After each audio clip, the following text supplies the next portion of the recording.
Welcome to Musitations, sound healing and sound wisdom for a world in need. On Musitations, we explore all things musical, meditative, and creative for healing, transformation, and awakening the relationship between nature, culture, and the soul. I'm Michael Brandt Maria, and I'm your host and guide on this journey on the edge of a new millennium. I bring my 30-plus years of experience as an integrative wellness guide, best-selling author, meditation, yoga, mindfulness teacher, and a 4-time Grammy-nominated musician. Join me now on this adventure of awakening the soul.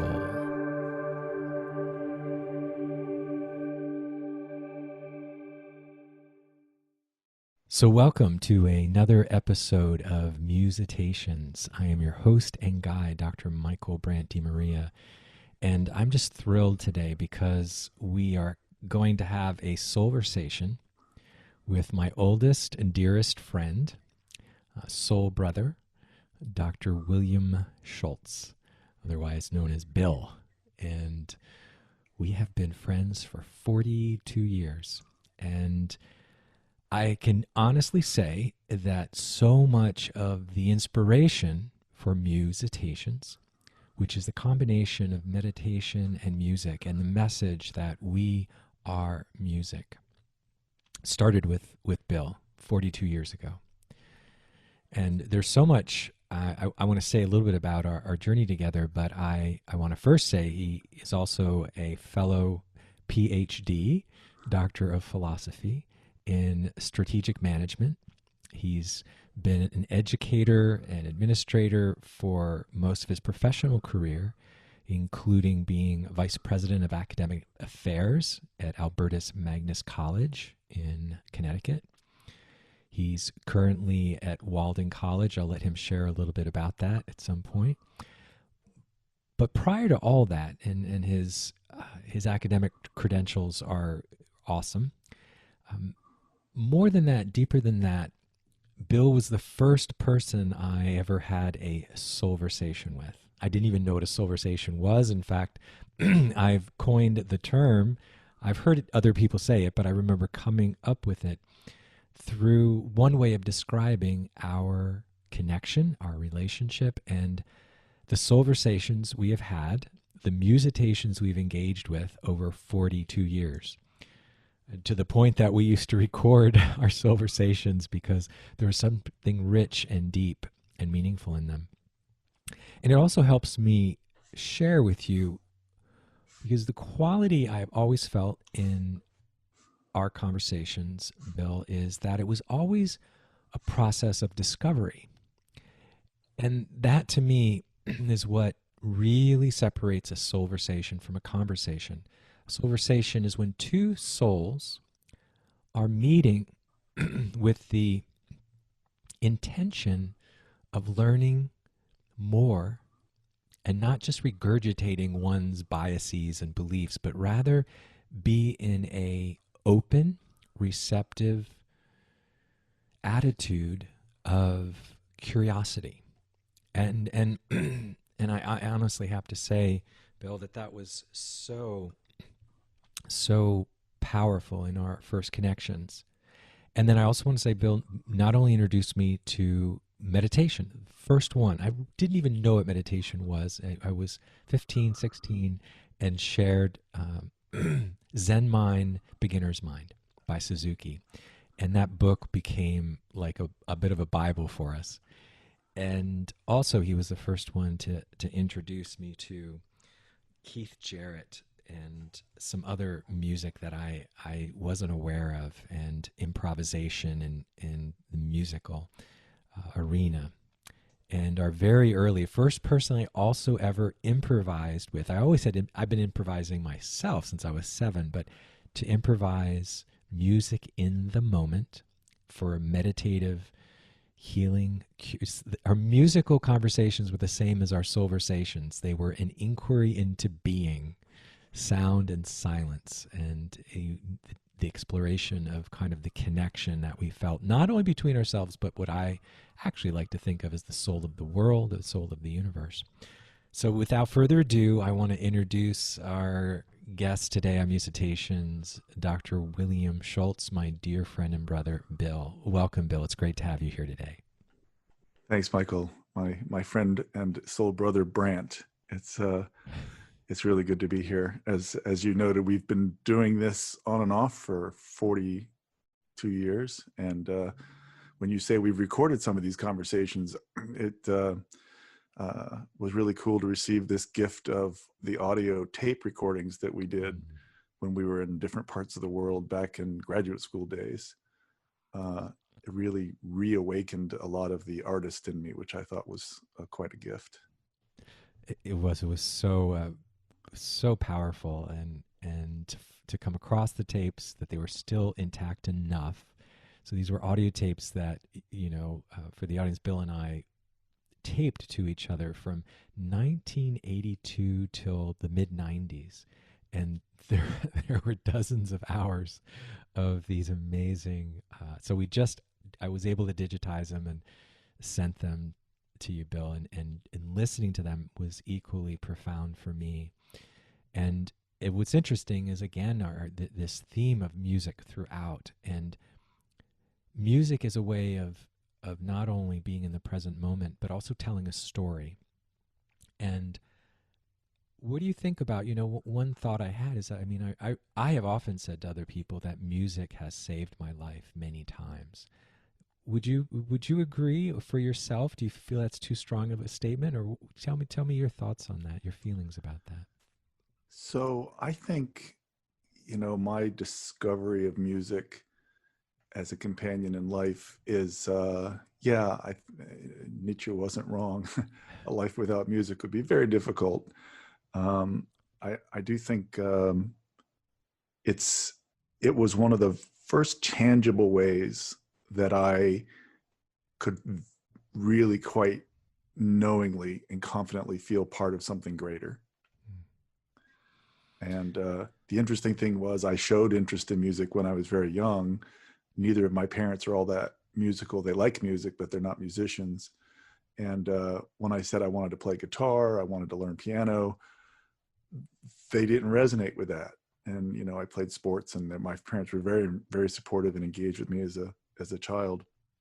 But I didn't really learn music in any technical way. I discovered it through listening, and then through self-discovery with the guitar mostly, and then later in life with the voice. And that became a way to connect to something greater, to do some co-therapy with the world. Music as therapy has always been a very important thing. So in that way, I think yes. I think in ways in which we can express ourselves when words won't work. Music has been a lifesaver, I think, in many ways. That's beautiful. We share that in common, that both our parents, our sets of parents, we both had a real inclination, even gift for music from a very early age, and interest, and was actively, I know for me, actively discouraged. For you, it was sports. For my family, it was much more academics, although I did, explore sports, and which became important to me, but it was really because I was actually first discouraged from my parents, and it was fine and cool in middle and elementary school, first part of middle school, but from about seventh grade on, I actually began being teased for, being a musician, playing piano, and the peer pressure to be an athlete and jock became overwhelming. And I'm glad for that, because I found the music of sports, and I again, this idea of musitations, we are music. To me, we live rightly and well and deeply when we experience the world and ourselves as music. And again, I know you've heard this line from the poem Original Voice I wrote on my Vision Quest 20 years ago. Each moment is a note in the song of today. And that makes me think of so much of the inspiration of my music came from our early experiments, and here we are. We were not technical. We're still not technical players. In fact, we would sit down out at the piano and you with the guitar, and we used to call it soft space. And it was a profound experience. It was better than any drug at the time, better than any alcohol. But we would spend hours, and they were very, there was no such thing as new age music. It was before Wyndham Hill, as far as I can remember. It's before George Winston, Fresh Air. A lot of the music was before Music for Airports. I think Pink Floyd maybe had just come out, and with Dark Side of the Moon, and we were very meditative. We were very minimalist and literally playing often one or two notes at a time. We were creating a lot of space. I think one reason we called it soft space, we both had a love of the stars and the sky. And I'm curious your reflections on it, but my reflection was that these were, even so many years later, spending 4 years with David Darling and Music for People, a lot of the things they taught me were things we were doing intuitively. And that always, blows me away and surprises me. And on those tapes, we were doing this kind of back and forth exploration.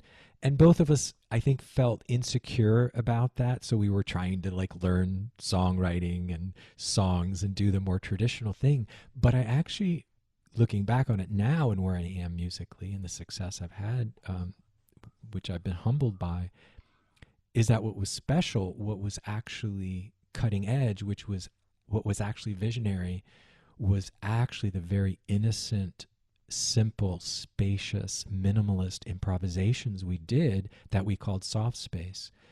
Thoughts about that?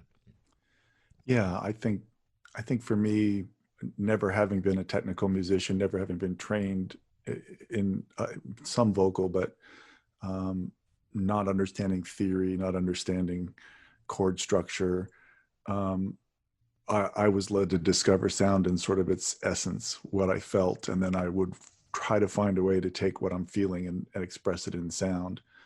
Um, so that authenticity, I think, is really what still drives me. As you know, I've done very little recording. My dear friend Scott Smith asked me to do some guitar work for really short, a minute here, 2 minutes there, in between sessions of a play at one point. But that's about the only kind of formal recording I've ever done, mainly because I can never repeat anything that I do, again. I can get in the ballpark, but pretty much every time I pick something up, even if it's a theme that I know, it's a improvisation, a real-time improvisation. What I find so fascinating, what I remember from our days long ago, and what happened to me last I guess 2 Saturdays ago, I've always thought of it as disappearing into this river of sound, this river of being. So when we were playing, I would have no idea we'd be playing for a couple hours. And a couple Saturdays ago, I got up and I felt moved, and hadn't played. I'd been, pretty blue, quite frankly, over stress with COVID and other things happening all around us. And I hadn't been musical in months, and hadn't been singing, hadn't been doing anything. I got up one Saturday and I had just purchased a ukulele for the first time to try that.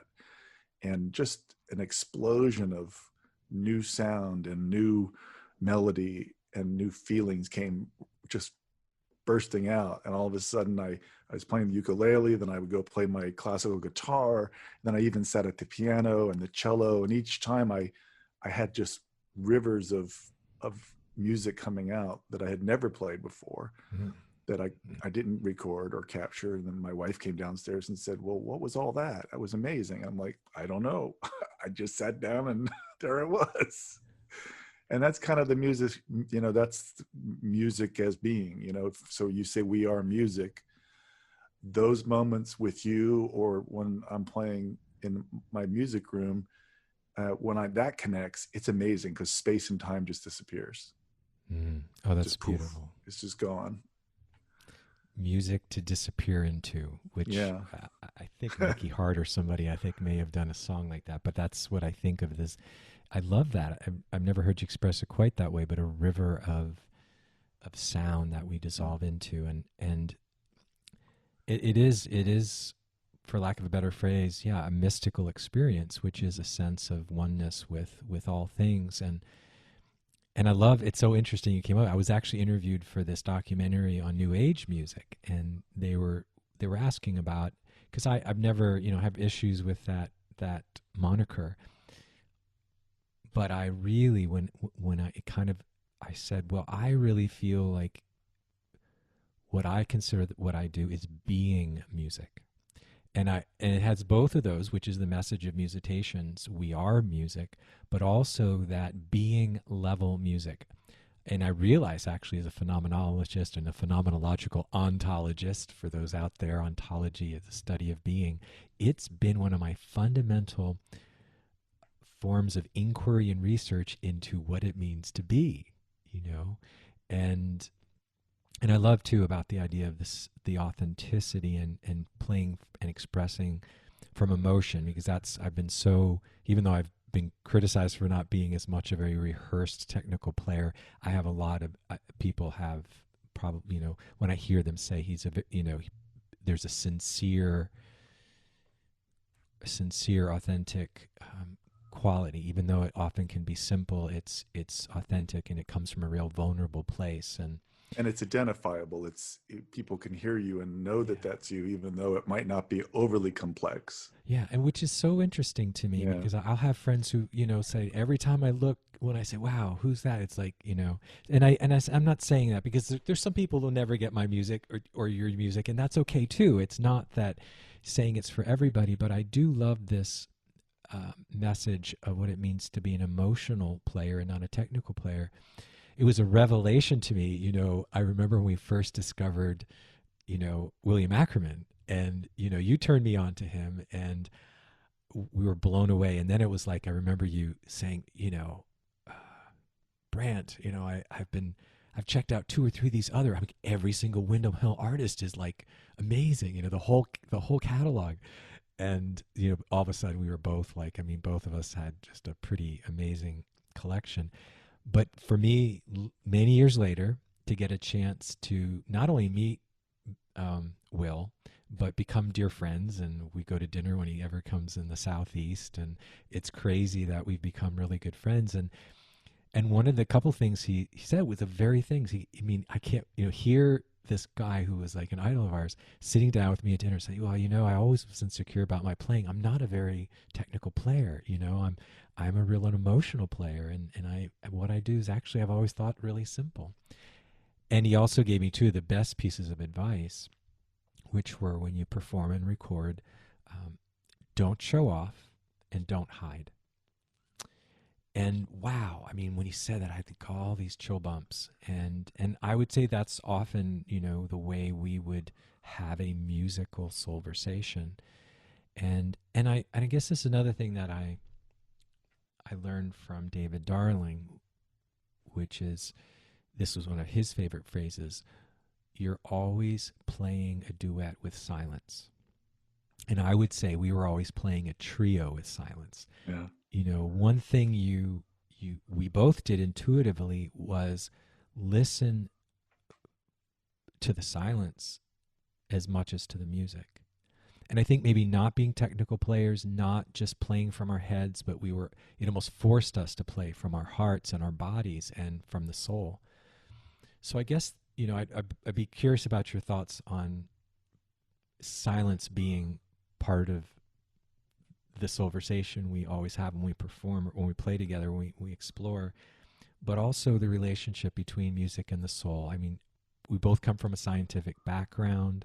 We started off as chemistry, physics, math majors, and we have some pretty funny stories to tell about Yeah. that. But we're also, I consider myself a mystical realist. But I'm curious. Anything you want to say about silence, music, and the soul?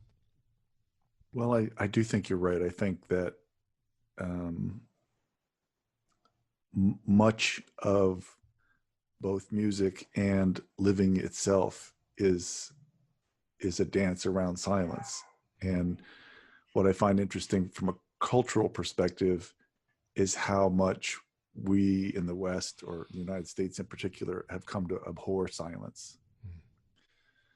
and do everything we can to avoid it, including our, our cell phones. Even though they're not making noises, they're filling our brains with whatever it is we're looking at, with noise and sound, if you will. Um, so music is a way for me to recenter, to actually create silence. It's going to sound funny, but to create silence through music.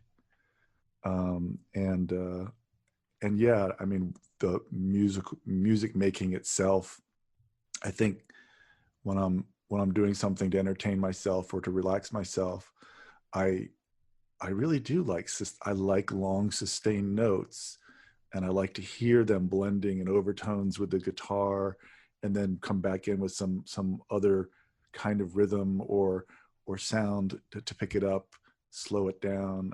I um, and you're dancing around silence at that point, and just letting it come, letting the silence sort of start to eke its way into the music, and then pick it up somewhere. I don't find myself as an overly aggressive or loud player for that reason.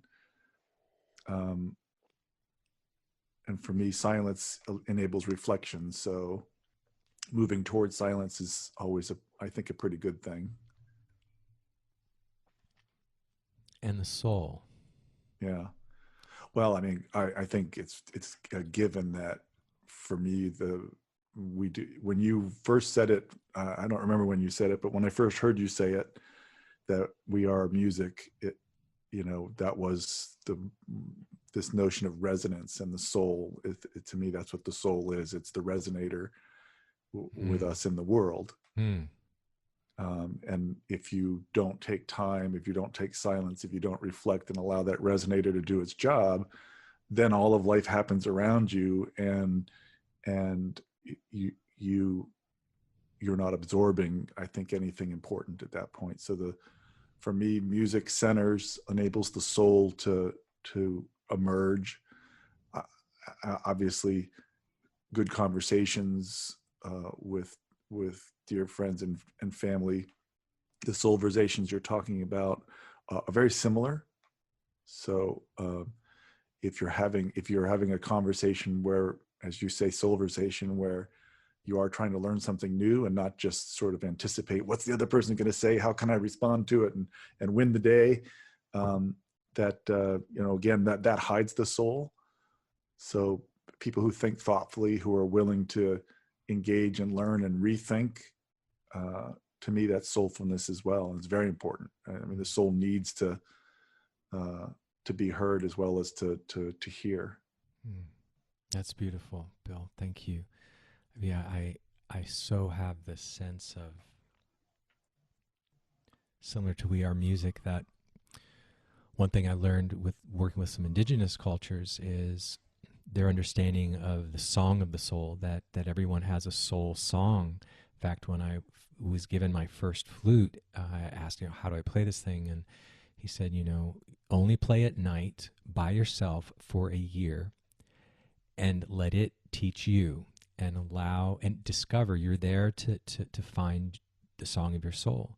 And when you find that song, it'll tell you who you are, where you're from, what you're here to do, and where you're going.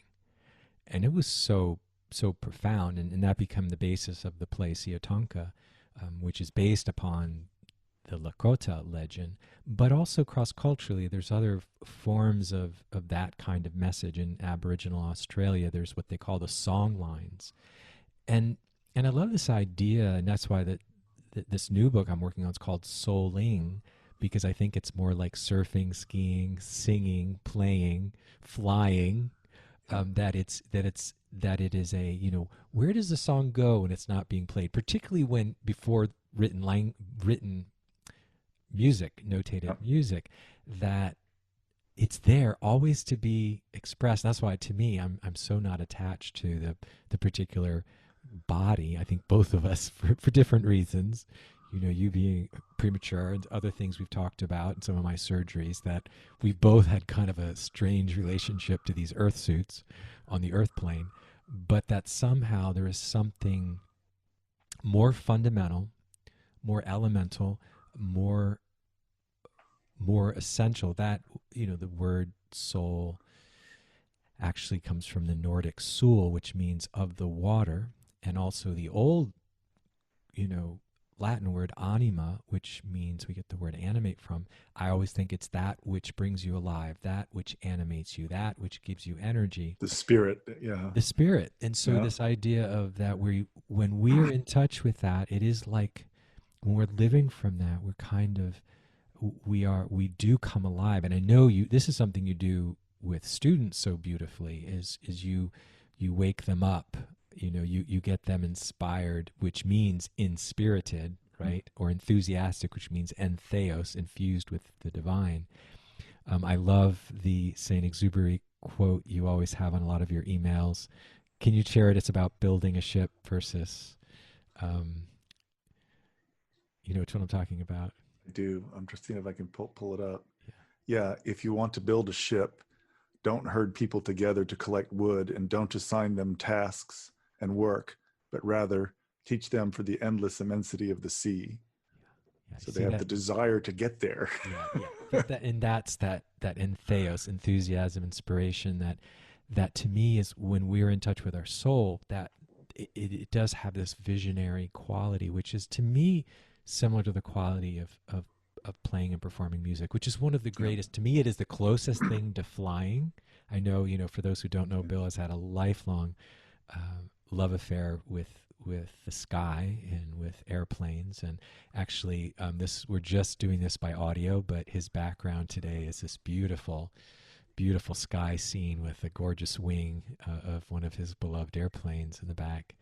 And it reminds me, and I wanted to bring this around to the relationship between silence and space. Silence and the emptiness of space. We actually were talking the other day about the West's aversion to emptiness. Yeah.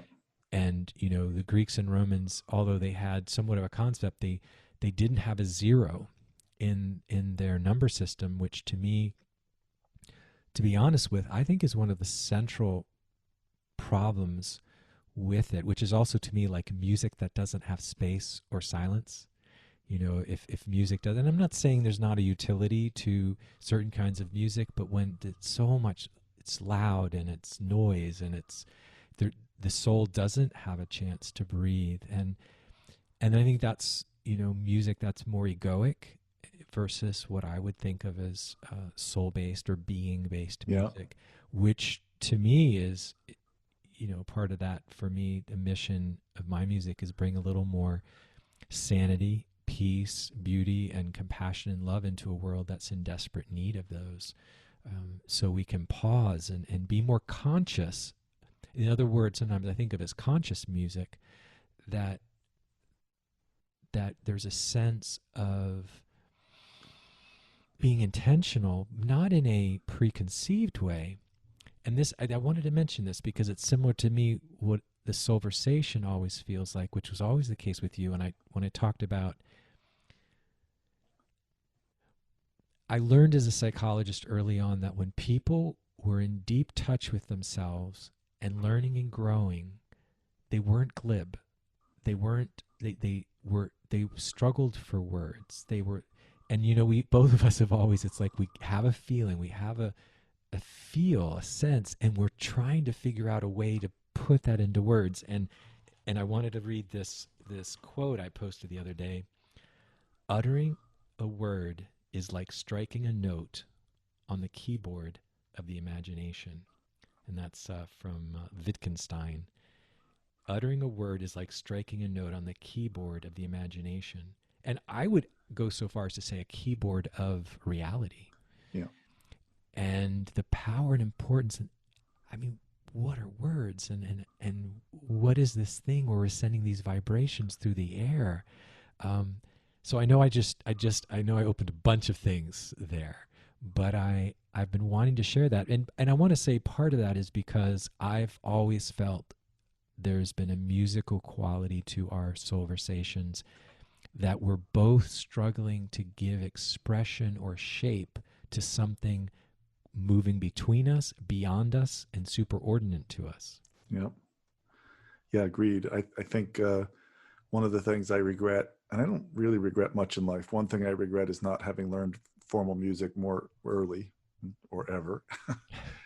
Because if I could keep the gifts that I think I've been given now in terms of the ability to improvise and connect to something great, the soul in music, along with a little bit more technical capability to write it down, it would be good. But the other thing I regret is I didn't continue along with language studies, because I'm beginning to think that, well, I'm a prolific reader. I love to read. I love words. I love vocabulary, uh, and uh, and I'm limited by my English facility. Uh, and English is not the most beautiful language, I'm told. Go back to my family history. I can remember my grandmother speaking Portuguese. I listen to people speak Portuguese, and and and other Romance languages, and the lilting, the flowingness of the language is uh, is is quite amazing. So for me, talking is a form of music. There's no question about it. And when I read, at least when I read for pleasure, I I really like to dwell in the words. And if there's a word I don't know, I go check it out, and then I try to speak it to bring it to life. Um, because as you and I shared many years ago, um, language does limit us greatly. And if we don't expand our language, we don't always continue to try to expand it, then we can't communicate all that well when something complex or interesting comes along, and we only have the few words to sort of describe it. That, So that's so beautiful. Yeah, I, we I both. worry, I worry. My perception is that the younger generations are not writing nearly as much, and their kind of writing is very clipped and shorthand. Uh, geez, that 240 characters, becomes the standard, and it worries me because I don't know how you have a soulversation that way. Yeah, no, I And absolutely. maybe that's what's wrong right now is this technology that everybody's using, um, to have quote conversations. They're not even really conversations; it's just a bunch of people yelling at each other. Yeah. Well, that was one of my inspirations is that I don't care how many people listen or don't listen to this. So what would I really enjoy doing, talking to, people that Yeah, have depth and that we can have an exploration and that's where I think this sense not only not writing enough, but not reading enough and not bringing deep reflection, not slowing down and being present so you can bring a lot more thoughtfulness. I think the two dangers in any conversation is being everything thought out and scripted and you're just reinforcing your biases mm-hmm. and this is what we see politically and on all kinds of levels where Yeah, people are there's no presence in the words they're the talking head. The other is the thoughtless, so thought out and then thoughtless, which is unconscious speaking and listening. To me a soulversation is thoughtful. It's that both people are not sacrificing presence for information. And there's actually a fascinating. I'm reading one of these ethnographic studies about the Anglo-Ewe people in Africa, and they have number one word about the central sense for them is not hearing, seeing, tasting, touching, or smelling. It's what they call sesa lalame, and sesa lalame means feel at flesh inside. And their main sense that they say that you must feel at flesh inside is cultivating balance. Balance in everything from how to carry, a jug of water on your head to how to be balanced in your body and in your relationships, in your emotions, all of that. But it also goes to their language.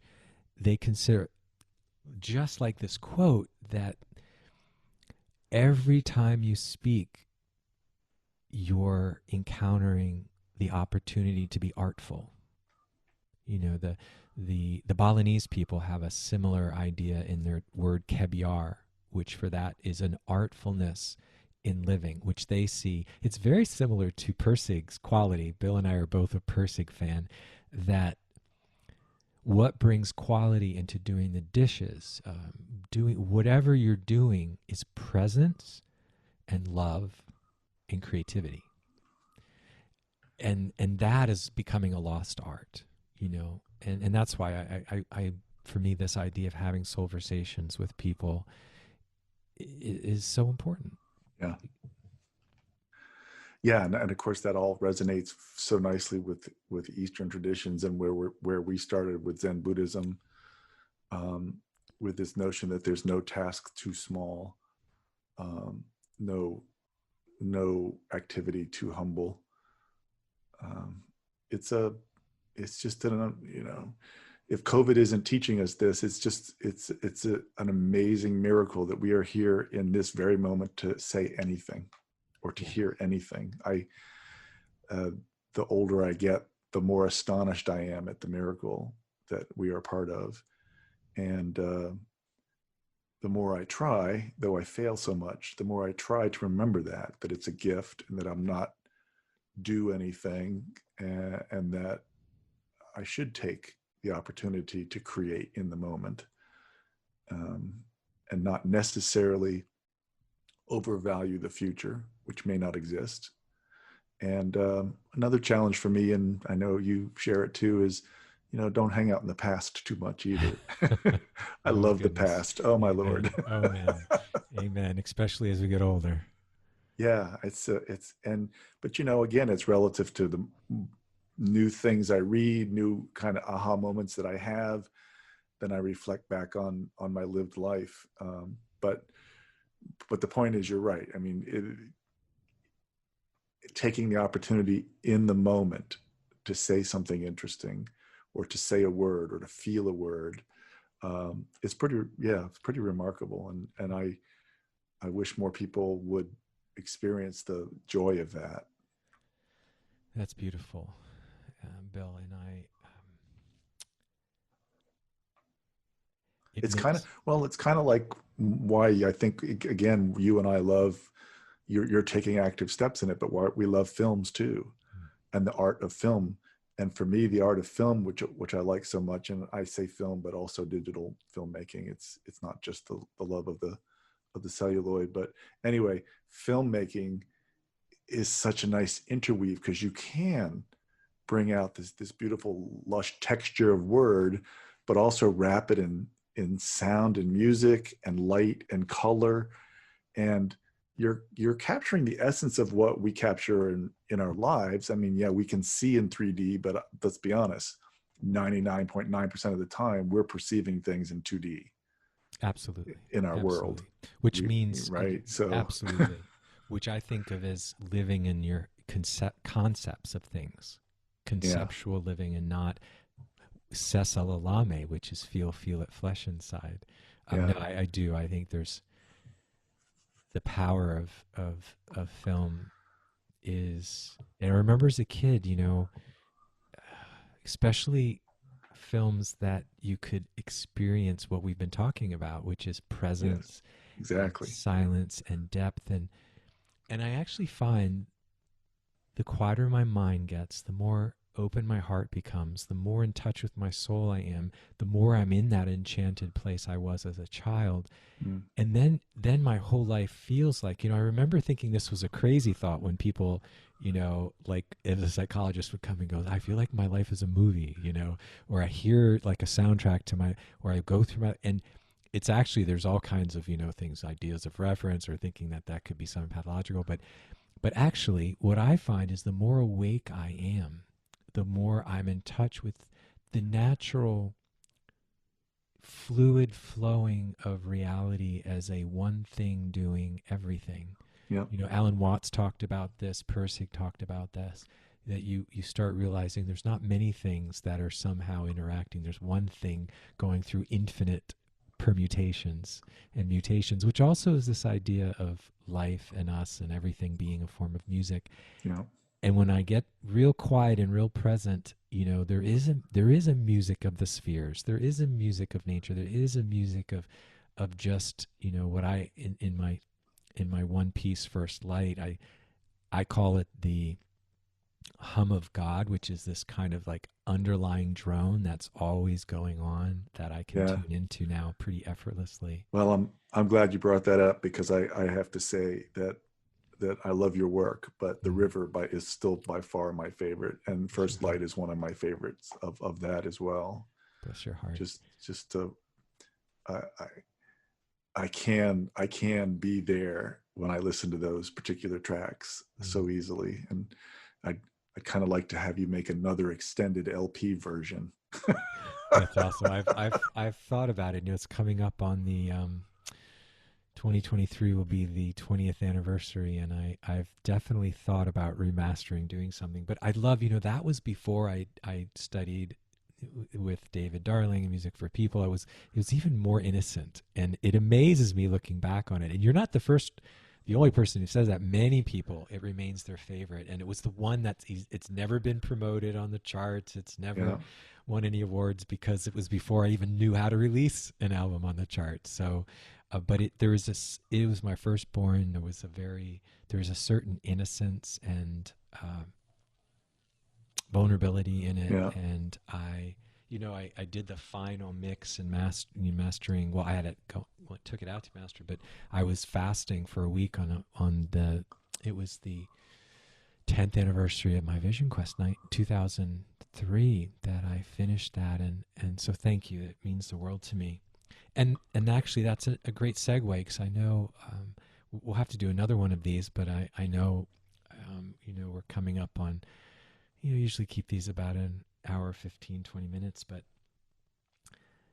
the awareness of death. The river actually was created for hospice, and it actually was like on one of the one thing it did receive in San Francisco was like the staff favorite in what's called Growth House Radio, which was all for terminally ill patients and hospice patients, particularly with AIDS and cancer. And the whole message is, as Ocean was the follow up, is that the native idea is that the soul's journey is like going down a river we've never been down before, with great beauty and great challenge, and that at death, does the river die? No, it becomes the ocean, it becomes the sea. And although nothing is lost, everything changes. And I've also always loved the idea of that.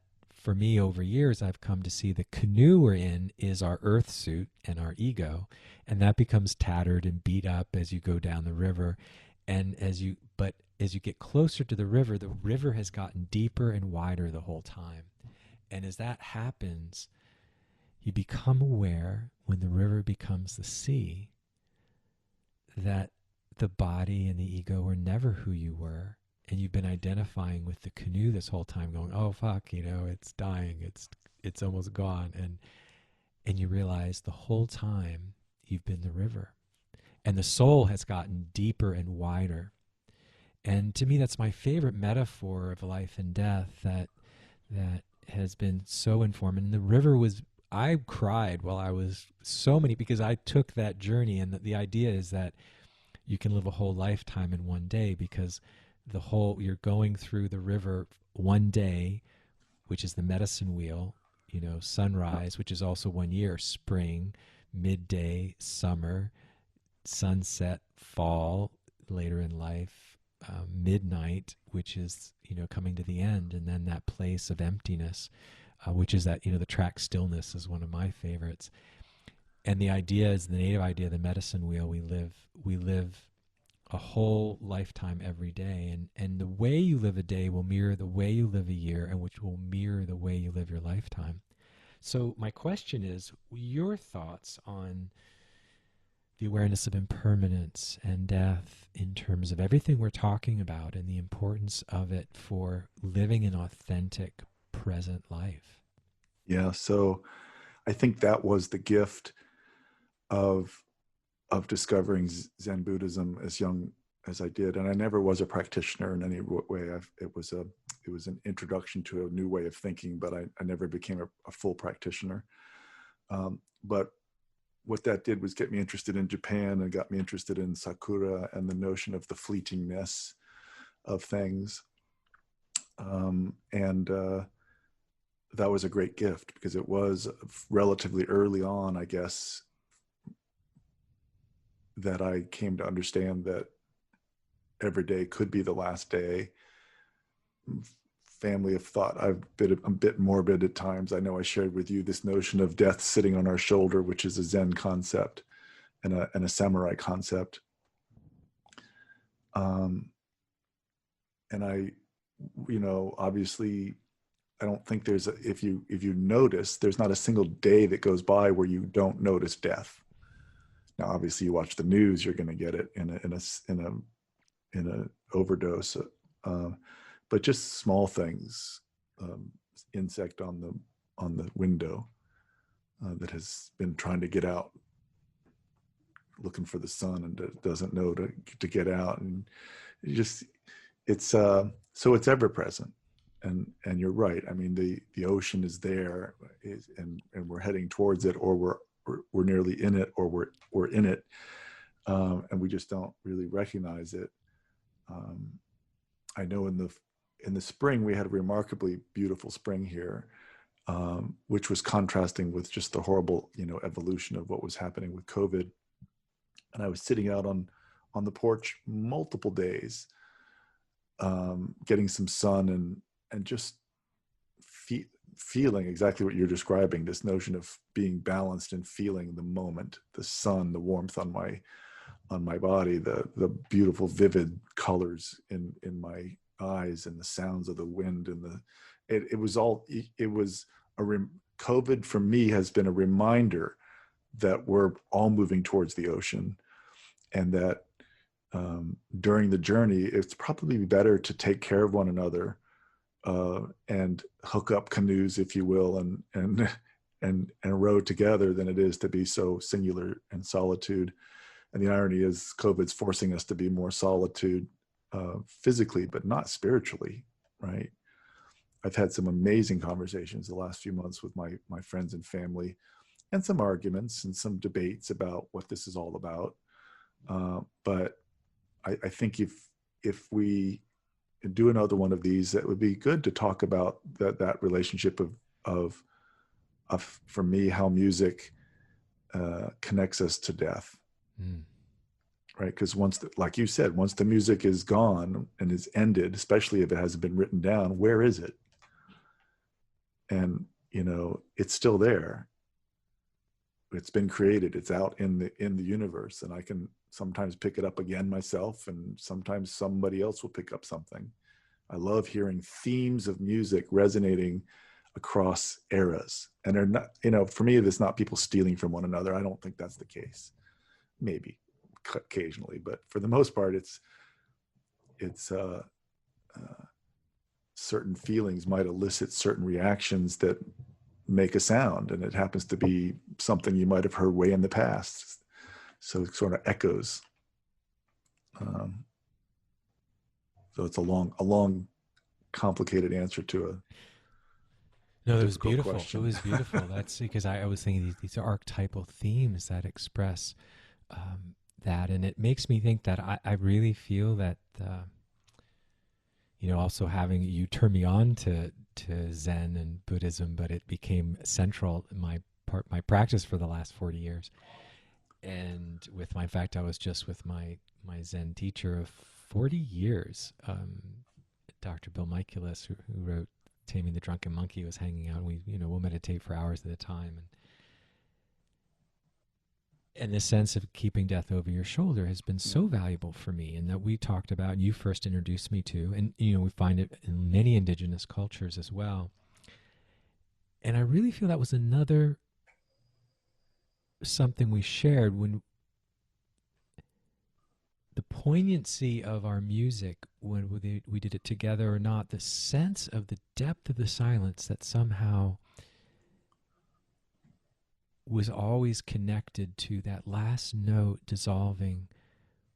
I really feel there is something about both our souls, because we've talked about having been monks perhaps in Yeah. another life together, that experiencing dissolution and death with the last note of every song. Yeah. That there was a way in which, and I do feel, because that I do feel it's one of my, not intentionally, but like you said, these things that come through. We both love adagios and requiems, Hmm. right? Yeah. That I think it really informs. One of the reasons I love the Native American flute is it's so bittersweet. It has such a sorrowful, mournful, joyful. There's a sense of honoring the radical contingency of this world of impermanence, but also celebrating the absolute beauty, because it is ephemeral, like those clouds behind you. You Hmm. know that they are constantly dissolving and appearing, and yet within that there's a dance and a beauty that's so profound. And I really feel that that was something that really informs my life and work, particularly in with poetry. And I wanted to touch on that before we finish too, was because when I say musitations, I mean all the muses: Hmm. poetry, film, music, movement. And I know, in fact, when we talked about this, you shared a poem that found you last night. And I love saying that. I just popped out. That's how I feel. You can't go in search Yeah. of a poem, but you have to be open and receptive to it coming to you. But I guess I want to say there's the last piece about this before hearing your thoughts is, I don't know if you ever saw the movie at the French film All the Mornings of the World. I haven't. Oh, there's this a beautiful scene by Marin Moreau, I believe is his name, and he he is a, I want to say, viola player, or maybe he's a cellist, and he's teaching Gerard Depardieu, who's dating his daughter, how to play the viola, and he's like this master. And he had lost his wife, and he goes to this trailer in the back of his house, and he plays the most, I mean, even in the movie, and just brings you to tears.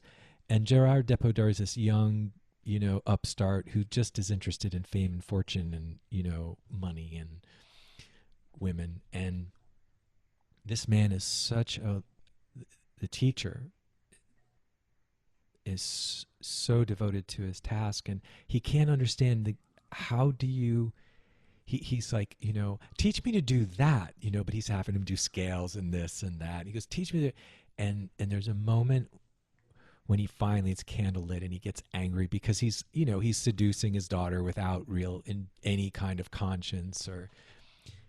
And this line is just burned into my soul, and I think about it often when I'm composing or recording.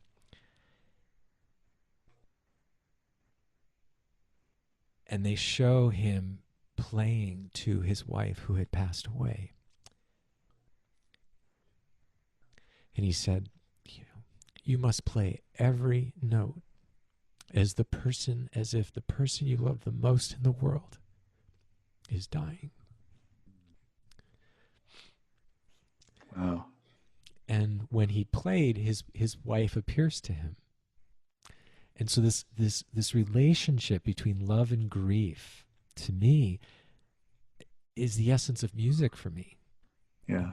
because every note is disappearing, just like each moment is disappearing.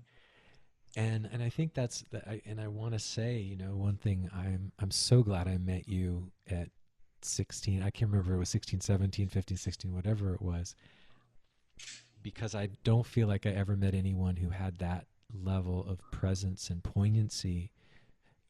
And none of the adults I had met up until that time, definitely none of my contemporaries, that we shared this way. I remember our first conversation, we talked for hours, Yeah. and we had both moved from the Northeast to the South, and we were pretty damn lonely. And I just remember my soul being fed. I felt seen and heard. This kind of Yeah. brings us full circle again. Seen and heard, because I was always, people telling me, you're too deep. I don't know, what the hell are you talking about?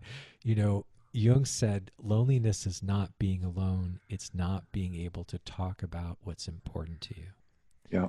And I want to honor that, You were the first person on this planet I felt seen and heard by, and that I could talk about what was important to me. So I want Well, to thank you for that. I appreciate that. I had no idea our paths would cross, and now looking back and forward, it looks like they've been crossing for thousands of years. Aho. It's because Aho. I mean, one of the things that's so interesting when people ask about our relationship, and I'll say, well, I said, it's one of maybe two or three experiences I've had where I'm convinced that there's something more than just this moment. Mm. That there's a connection that goes beyond, as you said, this canoe. Uh, Yes. right. Yes. Yes. Uh, and that gives me great comfort. And I know that we reach out to each other when we have some difficult times. And it's in part just patching up our canoe, this one, knowing that we've done it for each other for a Right. long time. That's right. Yeah, I was going to say we've known each other for 42 years in Earth time. Right, exactly. But I agree. It's one of those beautiful things where, oh my gosh, I've just one of the few other ways I felt that is like the flute being this old friend that I had missed for Yeah, eons. But the same thing when it was like, oh my gosh, I have so uh, missed you, yeah. and here we were And meeting I for and the I first time. and I do think that the soul exists to be part of another soul, or endless number of souls, right? I think that soulfulness is that which allows us to connect, and without it we've basically gone down the river in a submarine Yeah. all Oh by yeah. ourselves, and that's That's pretty lonely. that's So beautiful. Well, it goes back to I love that you use the word resonator. It is just like this. C string is vibrating. It's going to vibrate another C string. There yeah. literally is a vibrational resonating. I heard this just the other day and I loved it, and that is that the more that you experience the world as other, the more lonely and disconnected and unhealthy you'll be. The more you experience the world as connected and somehow part and parcel of you, the happier, more Yep. peaceful and healthy you will be. And I think we're in a period of time that people are so obsessed with otherness, like how everything is other or how other people are other, and that fear. It's kind of that, and I it's kind of a sad thing, but I Well, do feel I think the very few powerful are using the concept of otherness to scare people, yeah. and it is making for an extraordinarily lonely and miserable existence for so many people, even who are very well off. I'm talking about a soulful existence, and that's really, you know, I condemn the system as a whole, right? The people who lead on the left or the right or wherever you want to talk about it, they don't give a crud about the individual, and they're not making it possible for us to reach out to be brothers. Right. They don't want that because that Yeah. takes away their power, Yeah. and that's sad. Yeah, that's beautiful. It reminds me, and maybe this is a good place to kind of pause, that this sense of, I remember the difference when I first taught by my Zen teacher, that the difference between the personal and transpersonal is like looking at an archipelago, and that our individual egos are like the islands that appear very disconnected, very separate. But our soul, if you take away that water, that they're all connected beneath the ocean. And you're like the aspen trees that we realize Mm-hmm. are the largest living thing on the planet, that each one is individual, absolutely unique, and yet connected. And I think this is a big thing. And one thing that I think actually all monotheisms, even Buddhism, doesn't do well enough, that's why we're moving into this next iteration, this new millennium, as I say on Musitations, on the edge of the third millennium. Not just a new century, but a new millennium. That unity in diversity, that honoring, we do not have to eliminate radical, beautiful individuality. There's a difference between individuality and individualism. I think the key is, and I you've invited me to teach at some of your, or present at some of your classes, and I know we both have this love of teaching, and that part of education means educe, which means to draw out, to bring forth, that we actually want to, just like we both went to this unique school, new college without grades and such an opportunity to become who you really are, to really, I think when we feel safe enough and that we're not going to be attacked and we feel open to become fully who we are, we actually will feel that deeper interconnection and gives us the freedom to, though, be our individual self. And neither side is doing that. It's either, well, that's right. Right. And if you can get to that point, then you can collectively find solutions to problems. Right. Absolutely. Because you realize we are in the same canoe. Yes. And that's beautiful. Beautiful. I don't know what a third act is going to look like, but I know that I want you in it, and we're going to do some fun things. Amen. Thank you. And for that, we're both approaching our second Saturn return, which is 60. And we talk about often together our third act of these 30 years. And maybe more. My dad's 92. Maybe we'll have a lot more. Your dad's pushing 90. Is it okay to call you by your middle name here? Absolutely. So, because I remember when you first shared, it was like, you're the only one allowed to call me that. So we've shared our soul names, first soul name was going by our middle names. Brant and Billis Chisholm goes by Chiz. So I can only just say, Chiz, it's so great to have you on Musitations. This was a dream when I started this, that we would have this opportunity. I hope you'll be a regular. I'd love for you to come back. We have so much other things to share. And including, we are finally, after 42 years, looking at trying to do an album together, so we can let folks know as that unfolds. Well, I appreciate that. I appreciate the opportunity to be here today. My music making is still very rudimentary, so I'll do my best, but I certainly look forward to the effort. Well, I just, one thing that you are very accomplished when I hear you sing, and that, amazing voice and choirs that you've sang in for so many years. And I've just always been a fan. Is there anything you want to share with our audience before we bring it to a close? No, I hope you are all kindred spirits that we can meet.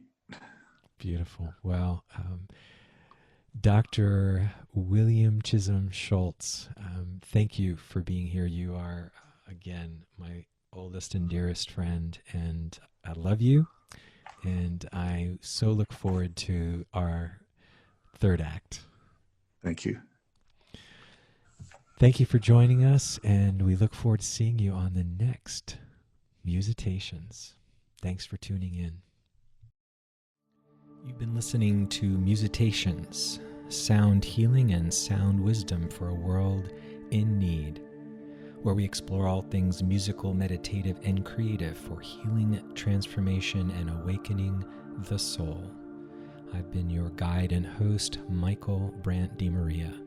Feel free to check out my music on Pandora, Amazon Music, Spotify, XM Sirius Radio, or Soundscapes Cable. You can also check out my website at michaeldimaria.com or online programs at alldaypeace.com, alldaypeace.com. Listen to your heart, follow your soul, and we'll see you on the next episode of Musitations.